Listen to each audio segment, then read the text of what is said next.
আমরা এখন নদিয়া জেলার শান্তিপুরের অদ্বৈত পট আশ্রমে, যা কিনা বৈষ্ণবদের কাছে এক পরম তীর্থক্ষেত্র। অতীতে আমাদের সমাজে একজন সভ্য মানুষ গড়ার প্রয়োজনে একজন শিক্ষাগুরু এবং একজন দীক্ষাগুরুর খুব প্রচলন ছিল। তো তৎকালীন সিলেট অর্থাৎ শ্রীহট্টের কমলাক্ষ নামক ছেলেটি কিভাবে অদ্বৈত আচার্য হয়ে উঠল, সেই গল্পই কানে কানে বলে এই অদ্বৈত পট আশ্রম। এই শিক্ষাগুরু এবং দীক্ষাগুরুদের পবিত্র স্থান এই অদ্বৈত আশ্রম। সময়টা প্রায় 600 বছর আগের কথা, 1434 খ্রিস্টাব্দ। কমলাক্ষ 12 বছর বয়সে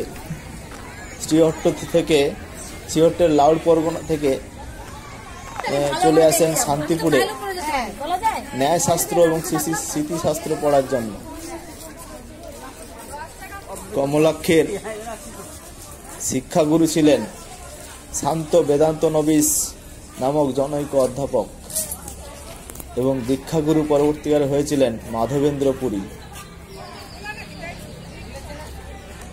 তো 12 বছর বয়সে পড়া শুরু করে বেদ চতুষ্টয় অধ্যয়ন করে তিনি উপাধি পেয়েছিলেন অদ্বৈত আচার্য। আর জীবের দুঃখ কষ্ট মোচনের জন্য তপস্যা করেছিলেন এবং বেঁচেছিলেন প্রায় 125 বছর।